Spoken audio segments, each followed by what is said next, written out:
Perkenalkan, nama saya Ananda Intan Pratiwi. Saya merupakan salah satu mahasiswa dari jurusan Pendidikan Teknologi Informasi di Universitas Muhammadiyah Muara Bungo.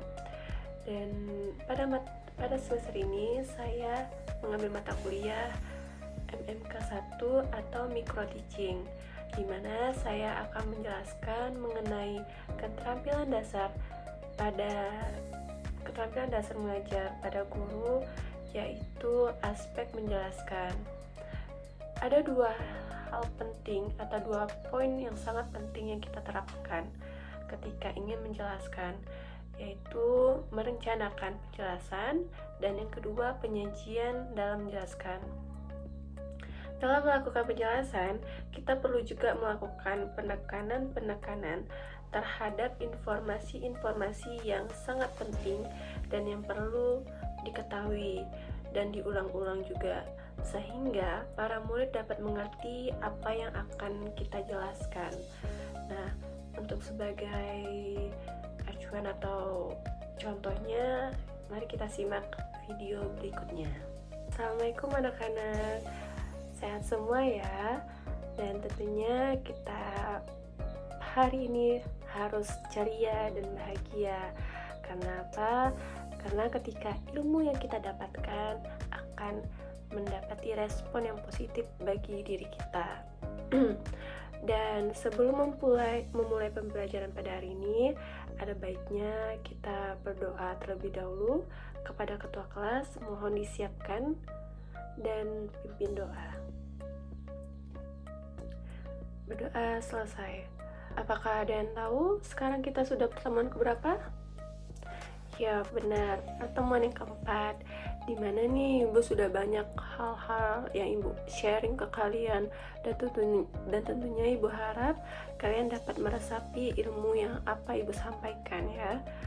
Dan saat ini kita akan membahas atau mempelajari mengenai jenis-jenis apa? Ayo, ada yang tahu nggak? Kemarin kan kita sudah mengetahui pengertiannya. Sekarang kita mengetahui jenis-jenis apa lagi? Oke, benar sekali Restia. Hari ini kita akan mempelajari mengenai jenis-jenis media pembelajaran. Ada yang tahu? Yang pertama, apa sih jenisnya? 1. Atau enggak gini, Ibu kasih tahu, buku adalah termasuk jenis media pembelajaran atau enggak? Yang bisa? Boleh angkat tangan? Oke, Ica, dipersilahkan. Bagaimana? Ya, benar ya. Jadi, buku itu adalah jenis media pembelajaran, di mana media pembelajaran jenisnya itu yaitu media cetak. Buku, modul, majalah, itu termasuk dalam media cetak. Nah, media cetak ini masih menjadi favorit karena kemudahannya untuk diakses dan digunakan sebagai referensi belajar mandiri. Media cetak seperti buku teks, kayak buku pelajaran kita, lalu ada modul dan poster, merupakan belajar tradisional yang efektif untuk penyampaian informasi secara linear dan terstruktur.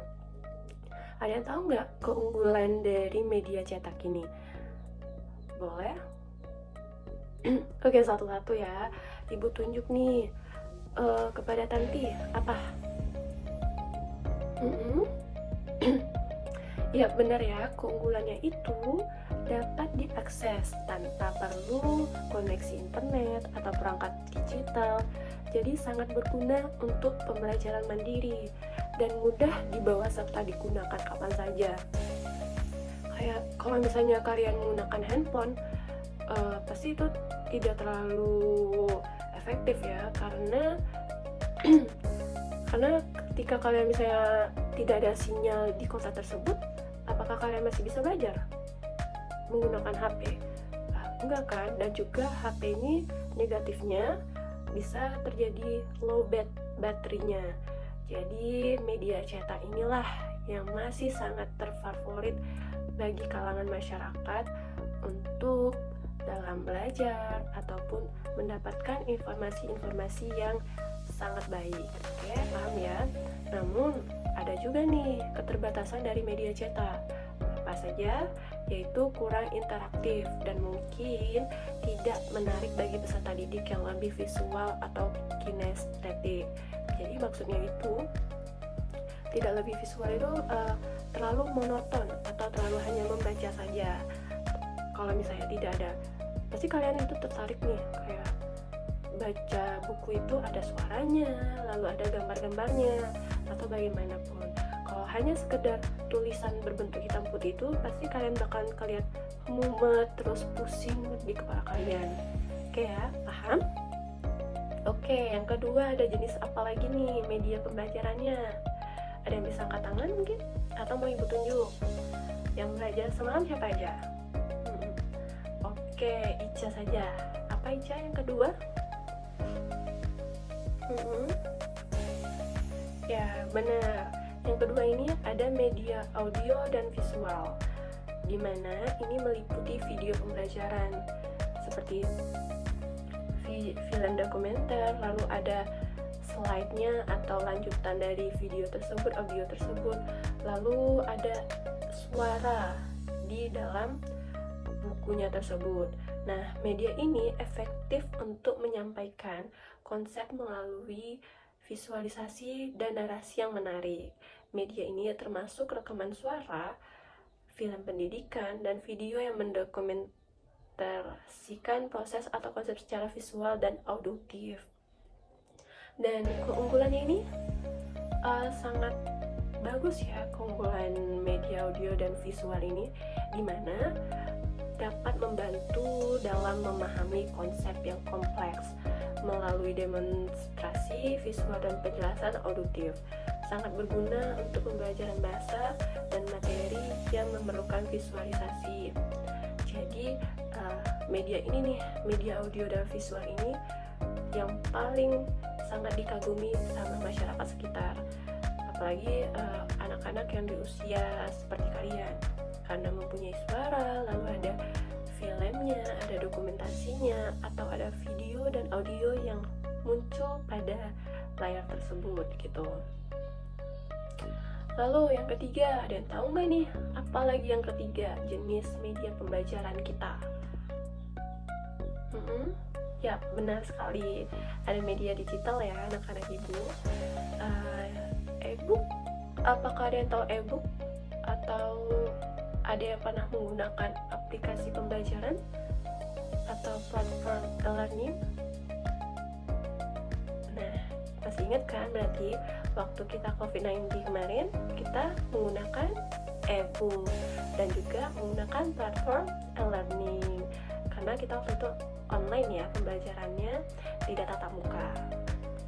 Nah, itulah salah satu contoh media pembelajaran, yaitu platform e-learning.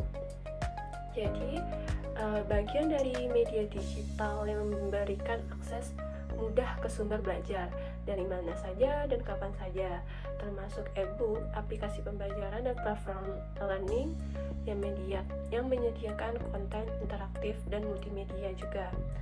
Namun ada nih kekurangan sedikit yang dari media digital ini. Tadi sudah ibu singgung juga nih, ada yang masih ingat dan mengetahuinya? Oke, satu-satu ya guys, akan ibu tunjuk ya nih. Oke, kepada Tanti, apa keterbatasannya? Tadi sudah ibu singgung nih di awal-awal, apa kekurangannya? Ya, benar ya, benar apa yang dibilang Tanti tadi. Jadi keterbatasannya ini ya itu tadi, kita memerlukan koneksi internet serta juga keterampilan digital dasar dari pengguna. Nah, keunggulannya itu ya lebih fleksibel, kita tanpa perlu membawa hal-hal yang berat gitu, karena kan cukup pegang handphone aja atau cukup pegang laptop atau yang punya tab mungkin. Nah, dan juga bisa diakses dari mana saja dan sumbernya itu sangat banyak sekali kalau menggunakan media digital ini. Oke, paham ya anak-anak sejauh ini? Ada yang ingin dibahas nggak mungkin, atau ada hal yang ingin ditanyakan dari di luar konteks mungkin? Oke, ada ya. Berarti sejauh ini kalian paham? Nah, jadi Ibu harap kalian dapat memahami contoh-contoh dari media pembelajaran yang kita gunakan. Buku termasuk media pembelajaran atau enggak? Ya, benar. Media cetak. Ya. Terus media digital apa contohnya? Ya, benar ya. E-book, aplikasi pembelajaran, dan platform e-learning itu adalah contoh dari media digital. Oke, mungkin sekiranya itu ya anak-anak.